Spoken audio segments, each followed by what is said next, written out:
ressurreição dos mortos. A nossa grande vitória, não é? Quando ressurgirmos na vinda gloriosa do Senhor Jesus Cristo. Então, abramos as nossas Bíblias em 1 Coríntios, capítulo 15. Este capítulo tem 58 versículos, mas nós leremos apenas o versículo 20 e quero conclamar aos irmãos para que leiam todo este capítulo em suas casas. É um capítulo que nos traz grande consolo diante deste monstro assolador que não poupa ninguém, independente de raça, de cor, de cultura, de idade, que é a morte. Ninguém escapa dela. Quando nós vamos ao velório de Santo Amaro, vamos usar apenas o exemplo de um dos nossos cemitérios. Não há um dia da semana, do mês, do ano, que você vá àquele velório e não haja ninguém sendo velado, não é? Não há um dia. Desafio vocês irem a qualquer dia desses ao velório de Santo Amaro e olhar para todos aqueles compartimentos onde os mortos são velados e vocês dizem, rapaz, hoje não tem ninguém sendo velado aqui, porque a morte atinge a todos indistintamente. Alguém já disse que a morte é a coisa mais democrática do mundo, porque ninguém escapa dela. Então, qual a nossa esperança, a nossa grande esperança diante desse monstro avassalador? É a ressurreição da pessoa do Senhor Jesus Cristo, não é? Isso para aqueles que já são salvos na pessoa do Senhor, que participarão da chamada primeira ressurreição para a salvação. Porque outra verdade bíblica é que todos ressuscitarão, crentes e incrédulos, todos ressuscitarão, uns para a vida eterna, outros para a perdição eterna. Para aqueles que partem sem Cristo, é a pior coisa do mundo é a sua morte, porque estes estarão perdidos eternamente. Para os que partem com Cristo, então, uma passagem gloriosa, confortadora. A palavra do Senhor nos diz que preciosa é aos olhos do Senhor a morte dos seus santos. Eu estava lendo essa passagem semana passada, parei para refletir um pouco sobre ela e fiquei pensando, quando nós estamos velando alguém, nós estamos tão tristes, tão abatidos, especialmente os mais próximos, não é? Mas precisamos nos lembrarmos daquela ocasião de abatimento, de tristeza, de dor, que preciosa é aos olhos do Senhor a morte dos seus. Então vamos ler aqui o versículo 20 do capítulo 15, versículo 20 do capítulo 15 de 1 Coríntios.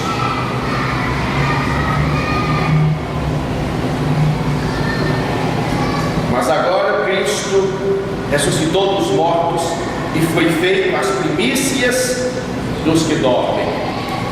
Outra passagem que eu peço para os irmãos lerem é 1 Tessalonicenses capítulo 4, verso 16.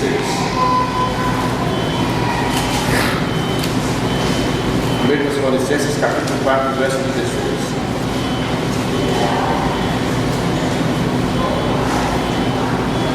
Vamos ler também o verso 17.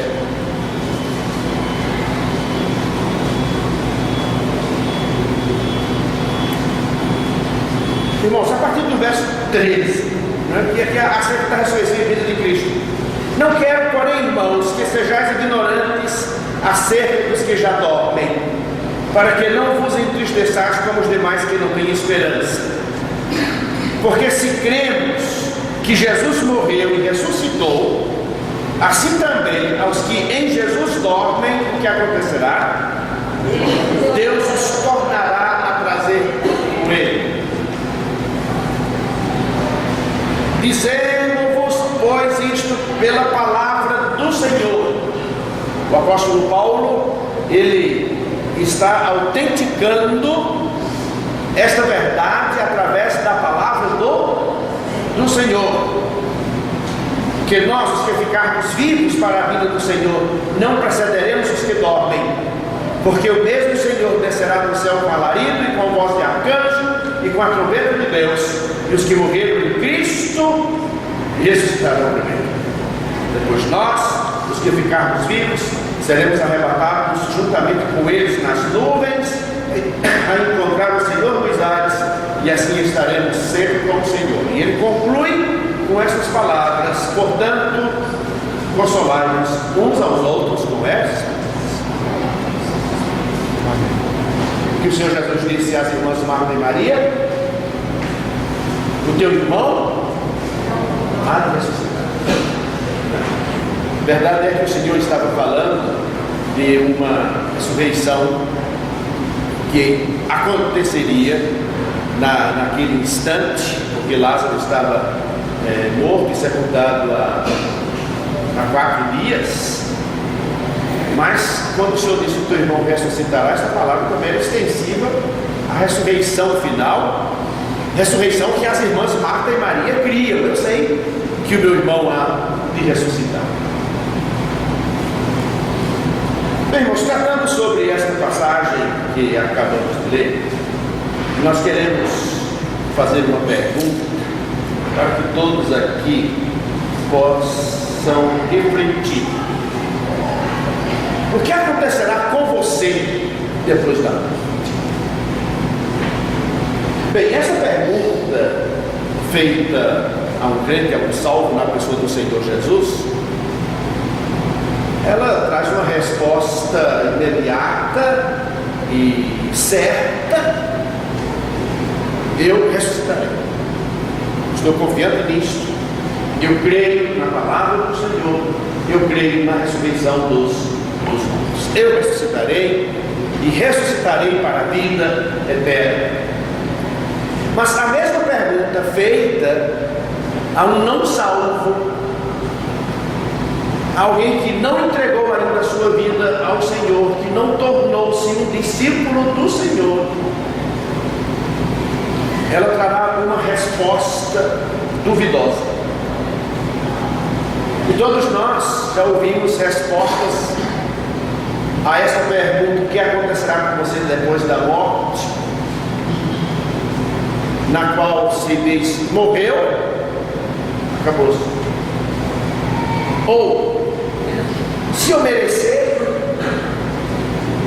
irei para o céu, Deus me levará para lá. Se não, então é sempre uma resposta duvidosa. E deve ser horrível para o ser humano viver sem a certeza da sua vida futura. Porque todo ser humano crê que há uma vida pós-morte. Isto está intrínseco nele, porque o homem criado à imagem e semelhança de Deus, mesmo com essa imagem e semelhança deturpada pelo pecado, faz com que ele sinta, porque ele é composto de corpo e alma. Você está na questão aqui de protagonista, né?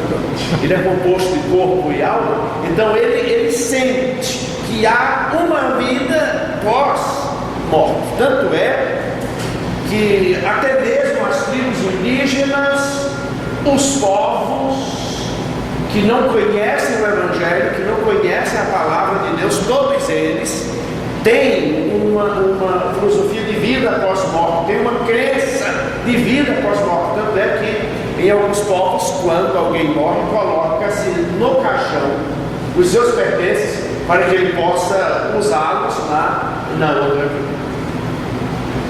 Tá? Então, alguns dizem: morreu, acabou-se. Se morreu, acabou-se, coisa lógica.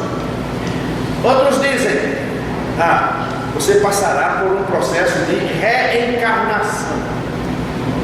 A doutrina espírita, reencarnacionista, está crescendo assustadoramente. Não sei se vocês têm observado, mas as novelas, alguns filmes, até mesmo no Globo Repórter, essa semana que passou, o Globo Repórter tratou sobre esse contato com os espíritos. Isso é mostrado através do horário nobre, de programas de grande audiência, e essa doutrina está tomando conta do mundo e, por que não dizer, do nosso país. E tem até alguns crentes fracos na fé que titubeiam com relação a isso. Eu conheço alguns crentes fracos na fé que têm, às vezes, algumas dúvidas com relação a isso. Irmãos, se nós, crentes do Senhor, cremos na palavra, e até nos textos que nós acabamos de ler, nós fomos chamados a crermos na palavra. Notem que, neste capítulo 15, que até foi citado por nós na mensagem domingo à noite, o apóstolo Paulo, ele está dizendo: vos notifico, irmãos, o Evangelho. Domingo à noite nós pregamos sobre o poder do Evangelho, que já foi anunciado desde o Velho Testamento, através dos profetas. E o próprio Deus foi o primeiro que pregou o Evangelho. Gênesis capítulo 3, versículo 15. Então a pregação do Evangelho tem atravessado os séculos e continuará até a vida gloriosa do Senhor Jesus Cristo. Então o apóstolo Paulo, ele diz aqui: também vos notifico, irmãos, o Evangelho que já vos tenho anunciado. Qual a mensagem do Evangelho? É esta: o qual também recebestes, e no qual também permaneceis, pelo qual também sois salvos, se o retiverdes, tal como vos tenho anunciado, se não é que cresce em vão. A mensagem está aqui: porque primeiramente vos entreguei, que também recebi. Qual é a mensagem do Evangelho? Que Cristo morreu por nossos pecados, segundo as Escrituras. Não há outra mensagem, não há outra filosofia, a não ser esta, como vindo do Senhor, concernente a nós. E que foi sepultado e que ressuscitou ao terceiro dia, segundo as Escrituras. Cristo morreu por nossos pecados. Em seguida, o apóstolo Paulo trata da ressurreição do Senhor Jesus, que foi fato testemunhado por várias pessoas. E a partir da ressurreição do Senhor Jesus Cristo, o apóstolo Paulo fala da nossa ressurreição. Então, qual é a centralidade da mensagem do Evangelho? É que Cristo morreu por nossos pecados, segundo as Escrituras, ressuscitou, segundo as Escrituras, e nós, que partimos em Cristo, ressuscitaremos, segundo as Escrituras. Se você crer, ficará firme. Se não, estará perdido. Então a mensagem do Evangelho sobre a nossa vida além do túmulo é a mensagem da ressurreição. Irmãos, ponham isso na cabeça.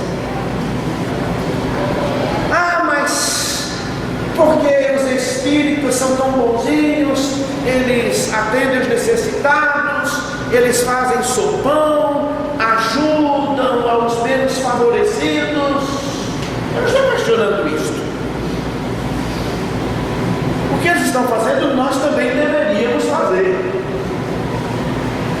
É Estas boas obras, elas são ordenadas a todos os salvos do Senhor Jesus Cristo, até para que elas nos acompanhem.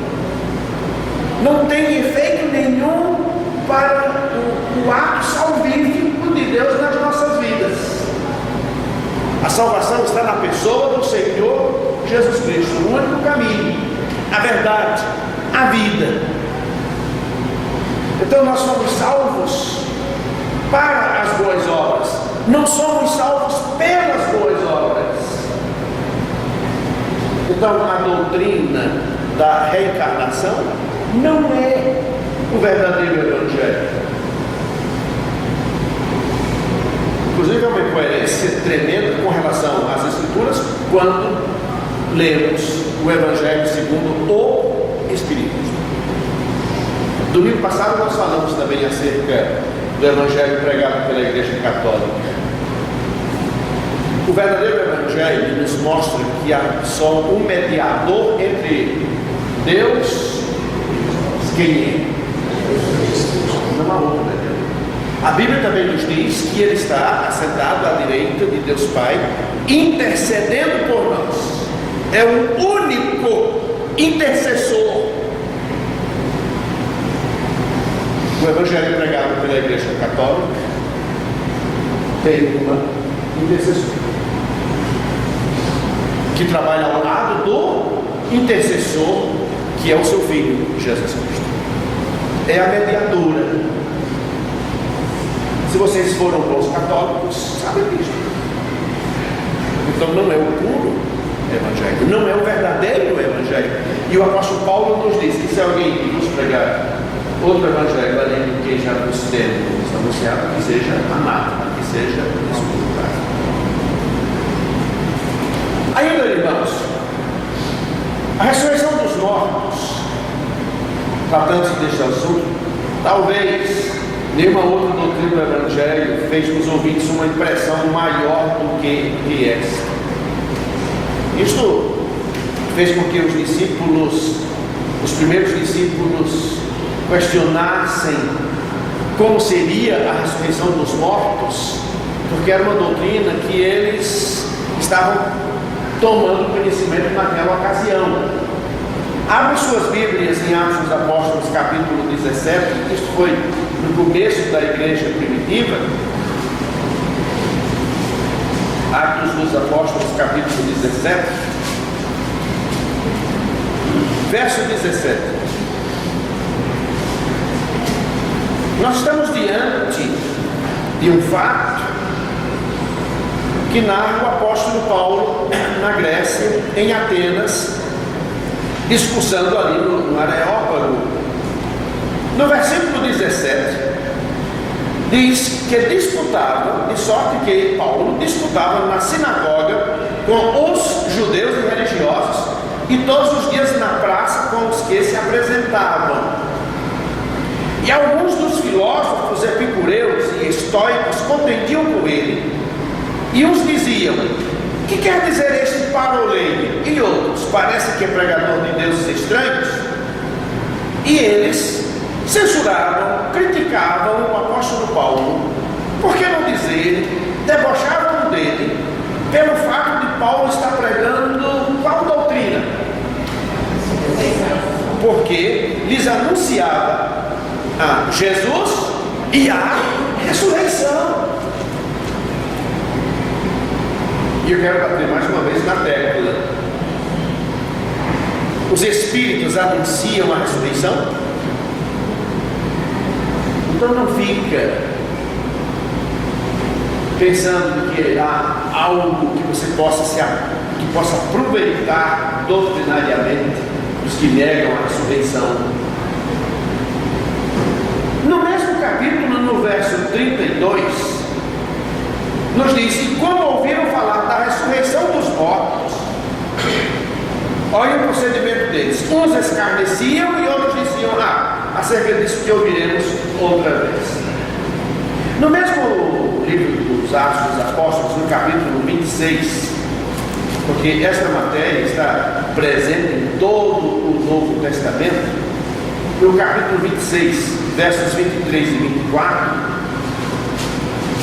isto é, que o Cristo devia padecer e, sendo o primeiro da ressurreição dos mortos, devia anunciar a luz a este povo e aos gentios.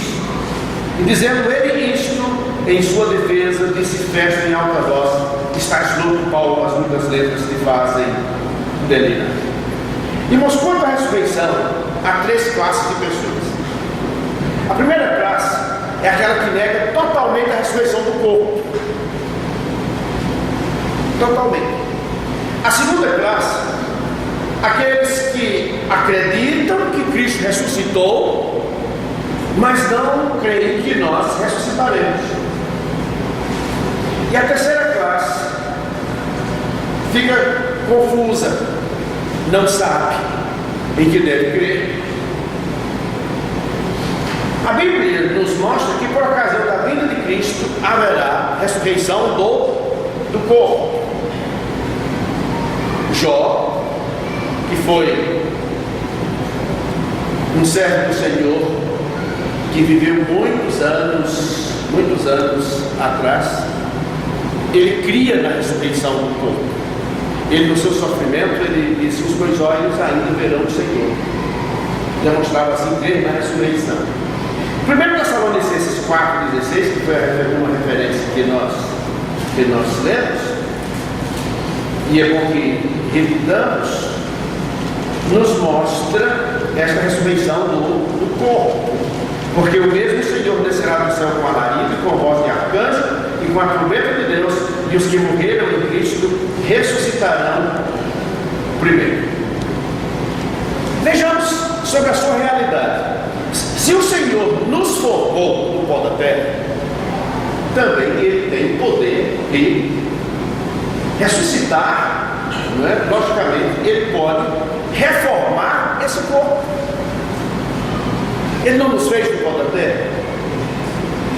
Então, Ele também tem o poder de reformar esse corpo. Interessante é que, em caso algum das Escrituras, a ressurreição é referente apenas à alma. Sempre fala a ressurreição do corpo. E aqui fica uma pergunta para vocês participarem comigo.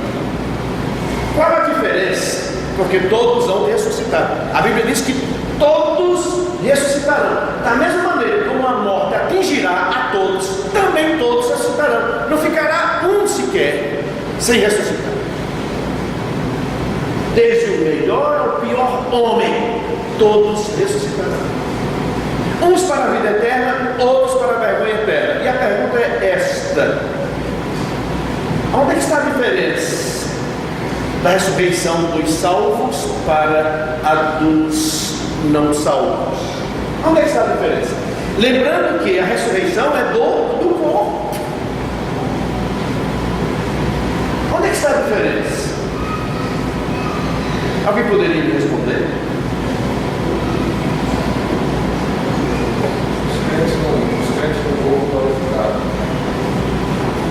Os crentes ressuscitarão com o corpo glorificado. Como será isto? Não sabemos. Sabemos que será um corpo glorioso. E a Bíblia diz que semelhante ao corpo de quem? Semelhante ao corpo de Cristo.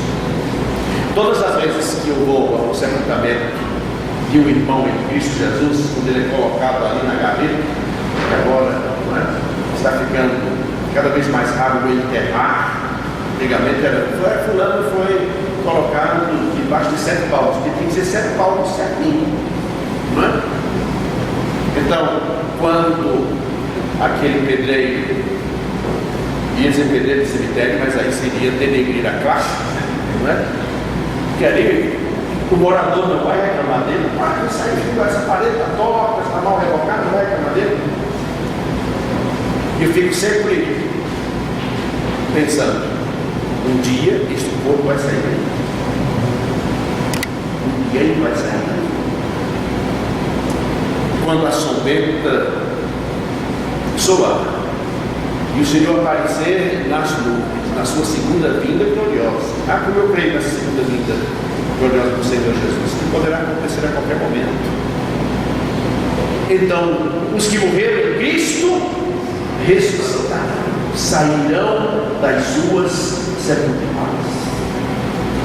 Corpos que nem cinza há mais, mas o poder do Senhor fará com que aquele corpo ressurja glorificado. E irão encontrar-se com o Senhor dos dois. Irmãos, esta é a grande esperança do salvo do Senhor Jesus. Neste mundo nunca mais verei a tua face. Nunca mais. Depois até as lembranças ficarão mais escassas, não é? Mas no dia que o Senhor voltar e ressuscitar, você ressuscitará. Agora, os ímpios ressuscitarão? Sim. Qual o corpo do ímpio ressuscitado?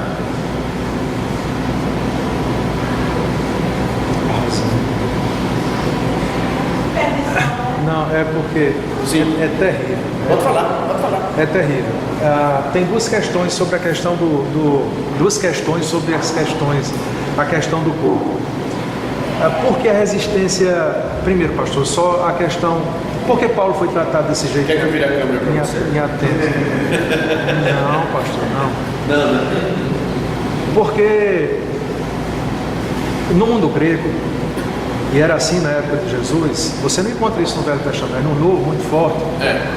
O corpo é mau, a matéria é má, e o espírito é bom.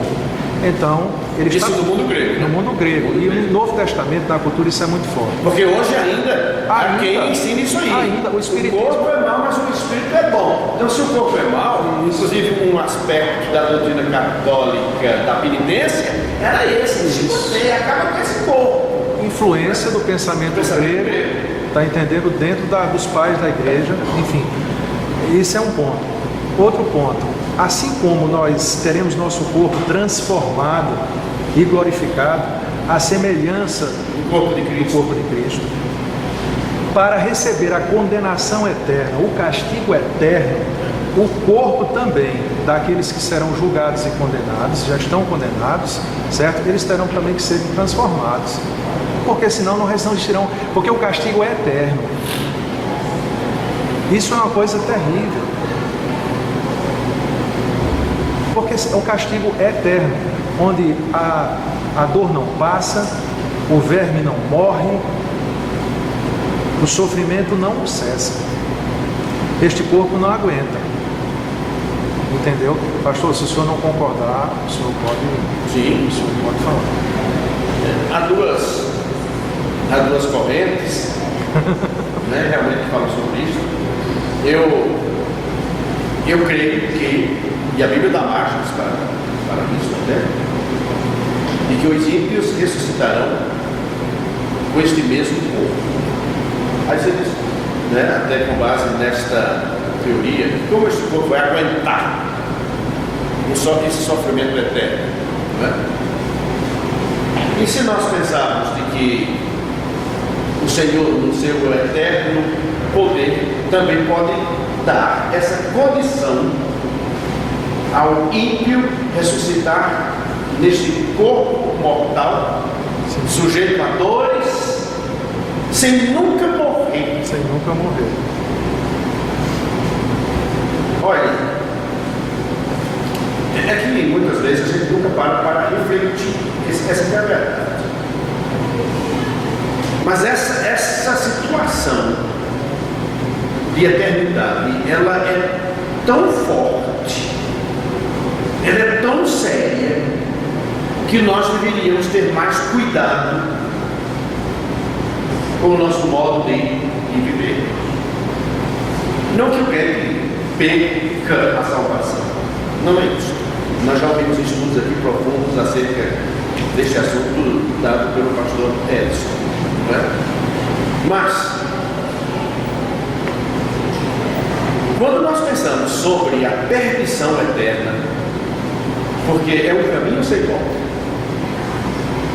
depois que você fechar os olhos e estiver salvo, é salvo eternamente.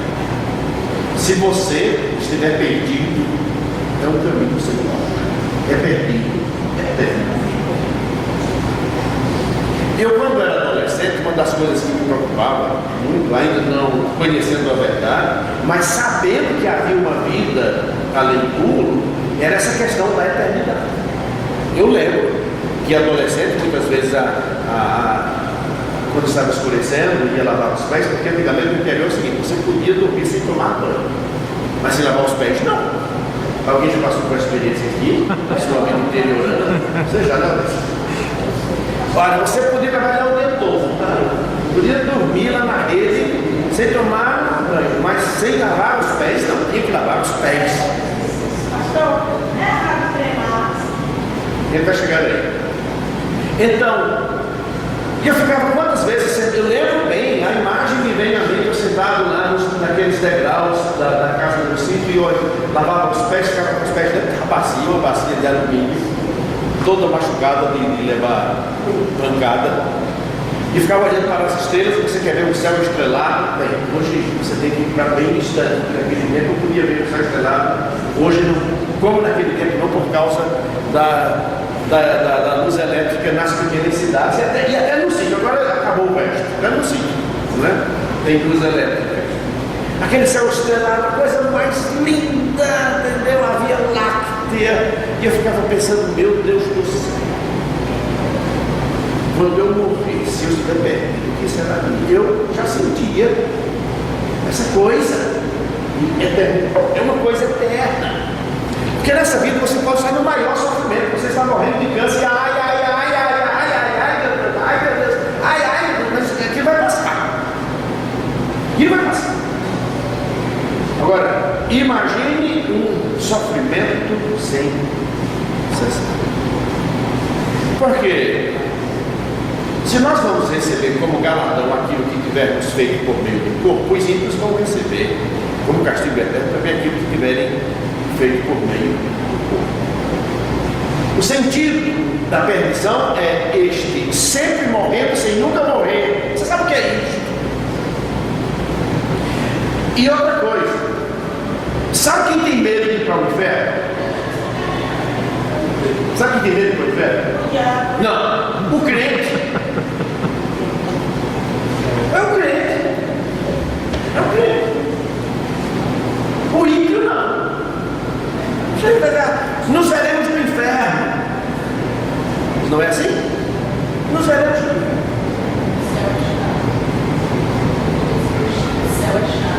O céu é chato. E deve ser mesmo, viu? Para quem tem a sua vida nas coisas deste mundo aqui, porque no céu não vai ter praia, né? No céu não vai ter casamento. Então, olha só, chatice, é só cantando.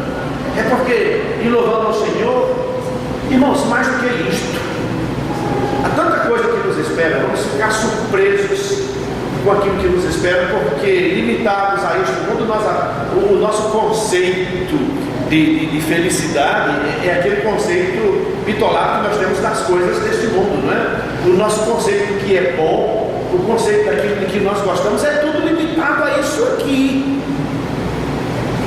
Tudo limitado a isso aqui.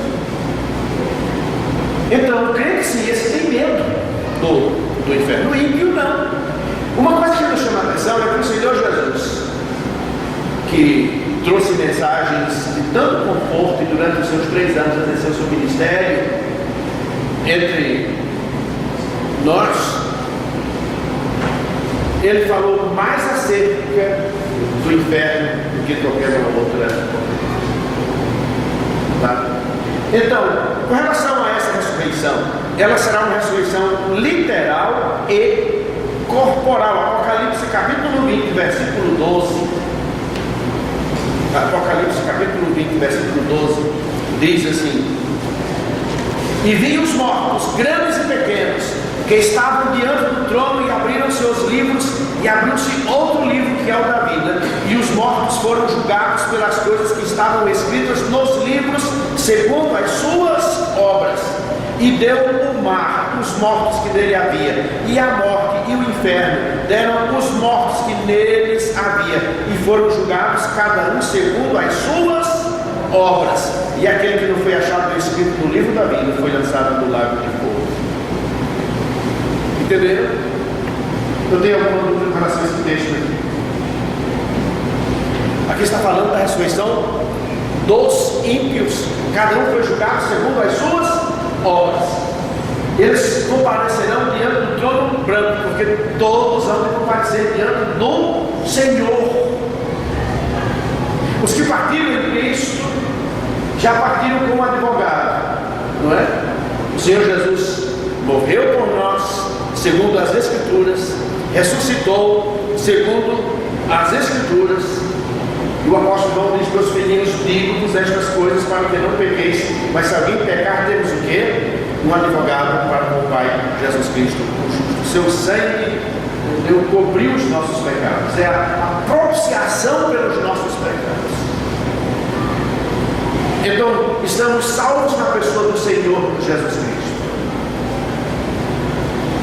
Os que partirem sem Ele serão julgados segundo as suas obras, para que cada um receba a condenação devida, a condenação eterna. Outra referência que nós vemos aqui está em 2 Coríntios, capítulo 5, versículo 10.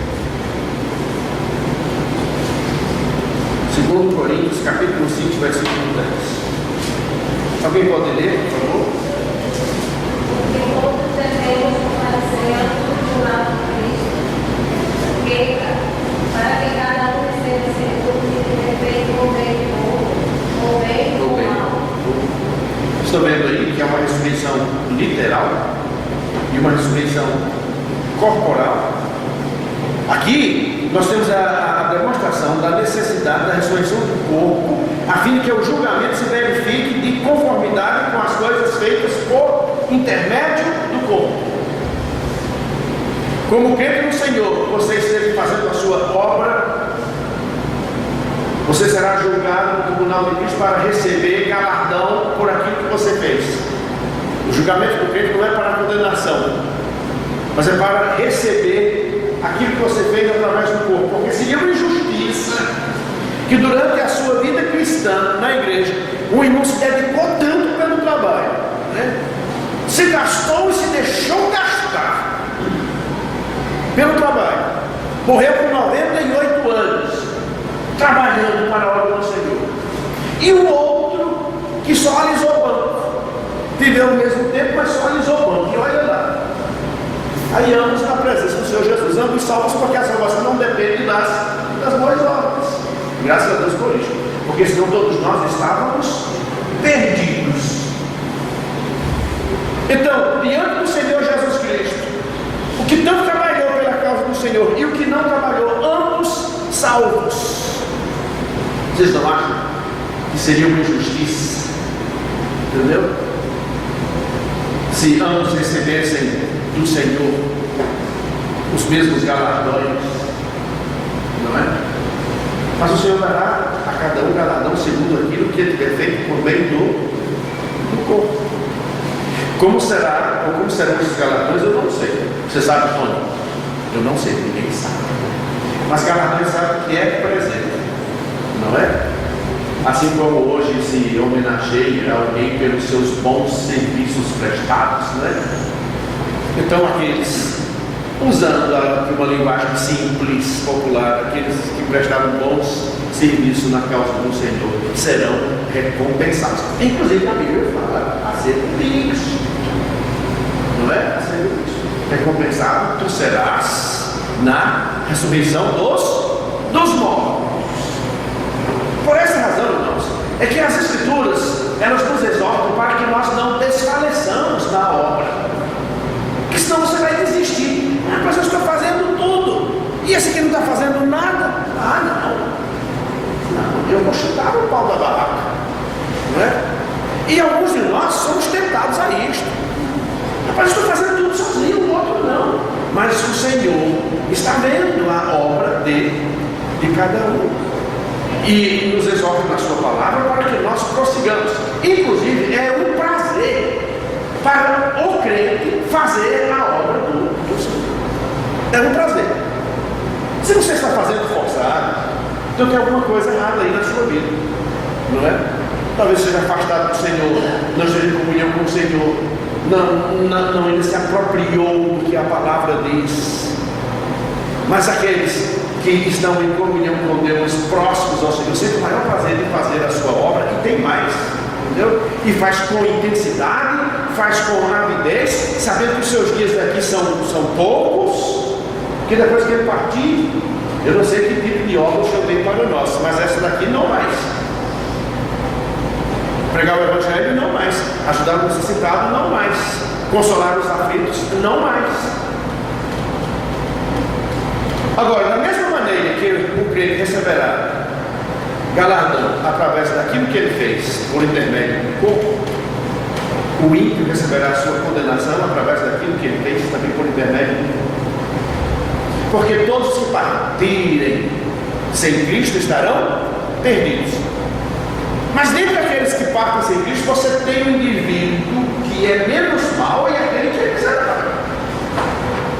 Se um homem partir sem Cristo, ele pode ter sido um bom pai, um bom filho, um bom esposo, um bom pagador, um bom dono de casa, bom em tudo. Tão bom que dizia-se a respeito dele: só falta ser um crente. Morreu sem Cristo, qual o resultado? Bem,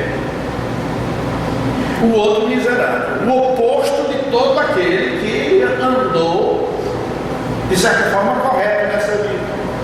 Morreu sem Cristo, perdido. Se a condenação, se o sofrimento no inferno fosse igual para ambos, seria uma injustiça da parte de Deus, e Deus não é injusto. Por que serão julgados segundo as suas obras?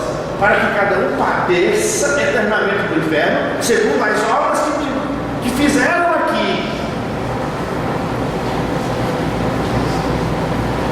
Quando alguém é preso e vai a julgamento, o julgamento é para quê? Para determinar a sua sentença, e essa sentença será dada de acordo com o crime cometido, não é?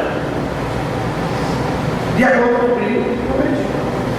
Mas tanto aquele que foi preso, se cometeu um crime, digamos assim, leve, e o outro um crime de grande intensidade, ambos estarão presos. Ambos estarão presos.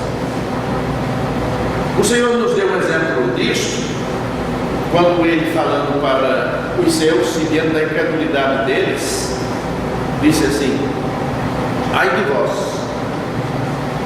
porque se em Sodoma e Gomorra tivessem feito os milagres que vocês assistiram e não se converteram, por certo eles teriam se arrependido. O Senhor estava falando para duas cidades, Corazim e Betsaida. Ai de vós, Corazim e Betsaida, porque se em Sodoma não tivessem sido feitos os milagres que entre vocês foram feitos, por certo teriam se arrependido. Aí o Senhor conclui dizendo o quê? Por isso eu vos digo que no dia do juízo haverá o quê?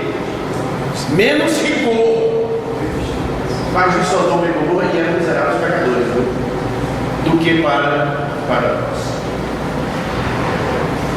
Aquele que partiu sem nunca ter ouvido o Evangelho, sem ter se tornado um discípulo do Senhor, está perdido. Aquele que partiu e ouviu o Evangelho, conheceu estas verdades e nunca tomou uma decisão de ser um discípulo do Senhor Jesus, também está perdido. Só que para ele haverá mais rigor do que para aquele que nunca. Então, quando você conhece a palavra e não toma uma decisão de ser um discípulo do Senhor Jesus, a tua culpabilidade aumenta. O castigo será maior, por isso na terra será maior. Vou arriscar dizer aqui o seguinte: melhor seria que você nunca tivesse ouvido, do que ter ouvido e rejeitado. Outra coisa que a palavra nos mostra é de que haverá, essa ressurreição será universal, todos os mortos ressuscitarão. Então, nós temos aqui a característica do corpo ressuscitado, do incrédulo, corpo mortal e corrupto. Eu creio nisso. Há divergências neste ponto. O Senhor Jesus disse lá em Mateus 10, 28, não tem mais os que matam o corpo e não podem matar a alma, temei antes aquele que pode fazer perecer no inferno a alma e o corpo. Porque a ressurreição hoje não é só de alma, não. Tanto dos justos quanto dos injustos não é só de alma, não. Se a ressurreição do crente tem um corpo incorruptível, incontaminável, glorioso, a ressurreição do incrédulo é através de um corpo, eu creio no mesmo corpo mortal.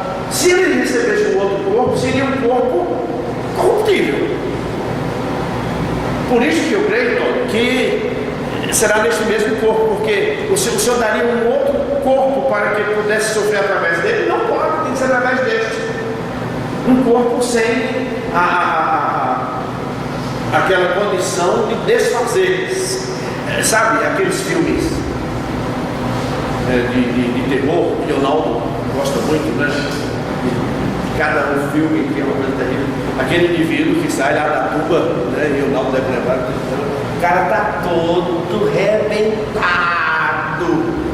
E ele está perseguindo alguém e o indivíduo perseguido, entendeu? Dá uma foiçada, mas ele continua andando. O carro passa por cima dele e ele se levanta. Não morre. Não morre. Quando eu usei o termo transformação, foi no sentido realmente de haver uma condição que eu não sei qual será, de haver uma condição de suportar eternamente. Coisa terrível. Pastor, tem outra coisa, eu não quero aqui fazer nenhum terrorismo não, de forma nenhuma, nem ficar aqui e falar, ó irmãos, vocês vão crer em Deus, porque senão nós vamos para o inferno, porque nós não honramos Deus quando nós escolhemos Deus porque temos medo do inferno. Qualquer coisa é melhor que o inferno. É bom a gente pensar nisso. Mas o inferno é um lugar onde a graça de Deus não há graça de Deus lá. Aqui, por mais que o sofrimento, o mal nos seus aspectos, eles choquem a gente. Você tem que passar por Deus, né? Mesmo na incredulidade. Ai, meu Deus! Há duas graças. Há a graça especial, mas há a graça geral, que impede que o mal que nós conhecemos e que tanto nos choca, ele não seja tão mal quanto ele poderia ser. Mas não será assim no inferno, porque não haverá graça de Deus no inferno. Sabe outra coisa? Eu tenho assistido alguns documentários, acho que vocês também já assistiram. Inclusive eu assisti alguns sobre experiência pós-morte. Já assistiram os documentários de experiência pós-morte? De pessoas que foram consideradas, eu estou colocando conforme o documentário, de pessoas que foram consideradas clinicamente mortas e voltaram. Já assistiram? Uma coisa que me chamou a atenção, sabe o que foi? É que todas essas pessoas que testemunharam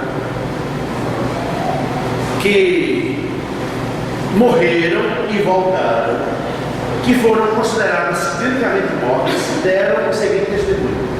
Disseram que se sentiram saindo do corpo, nota só, e podia ver o seu corpo, e elas foram sendo levadas para o espaço, para um local distante, e havia um túnel com um sugadouro, e elas foram sendo levadas para próximo àquele túnel, mas antes de entrar no túnel, voltaram.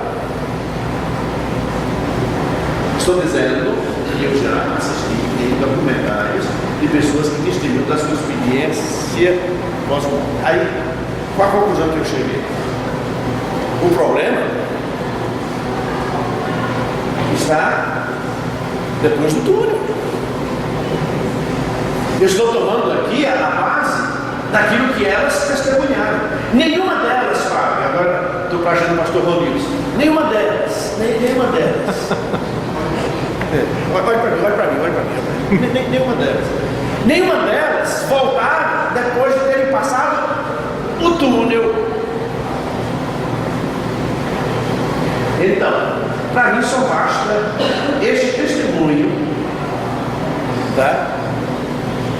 Para me fazer perceber que a coisa é séria, que aqueles que foram considerados clinicamente mortos realmente quase morreram, entendeu? Mas não sei o porquê o Senhor permitiu que a alma voltasse ao corpo. Eu não duvido da experiência deles, não. Não duvido, não.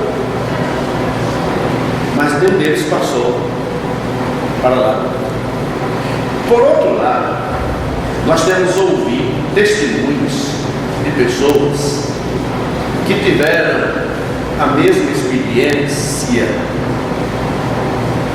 só que elas estavam em Cristo Jesus, que não chegaram a passar por aquele mesmo processo que estes outros dizem ter passado, mas afirmam o seguinte, né? Nós temos testemunhos disso, de pessoas que na hora de serem chamadas pelo Senhor, elas ficaram extasiadas. Meu Deus, que coisa linda, que coisa maravilhosa. Eles estão vindo me buscar. E também outros, que esses que partiram mesmo sem Cristo, e não, por favor, eles estão vindo aí, não deixa eles me levarem, não deixa eles me levarem. Você acha que é isso? Que isso é alucinação? Você acha que isso é alucinação?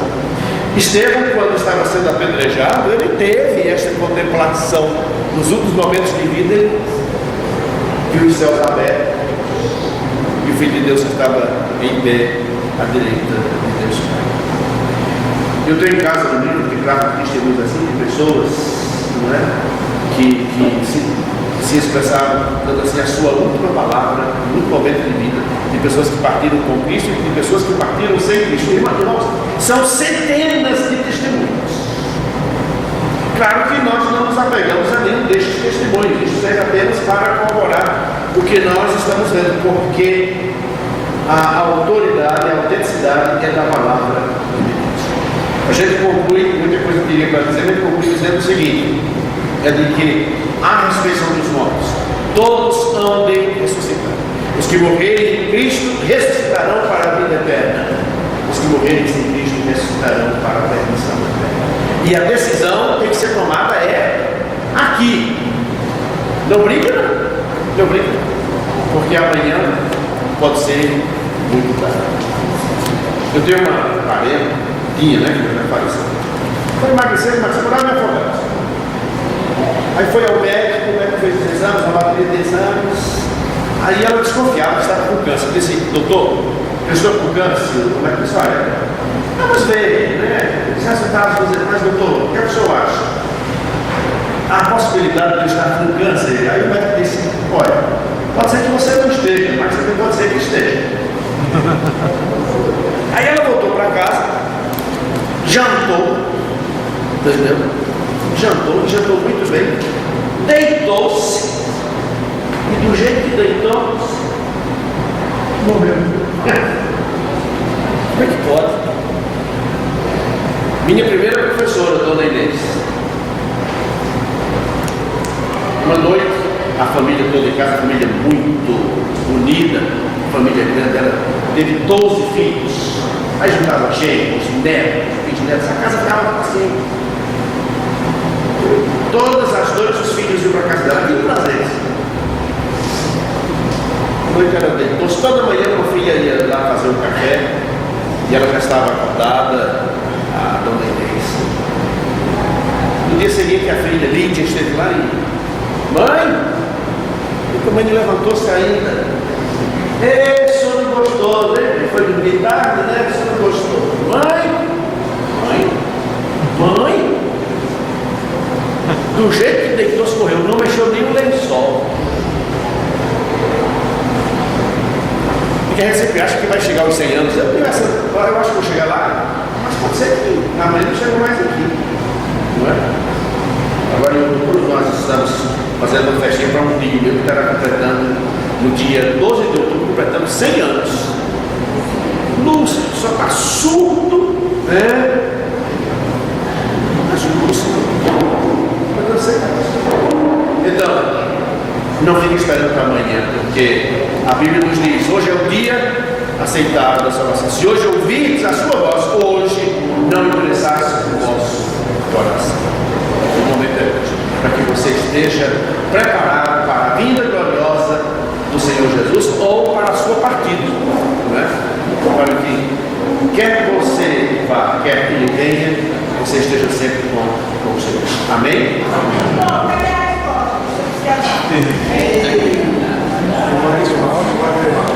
Da cremação. Da cremação.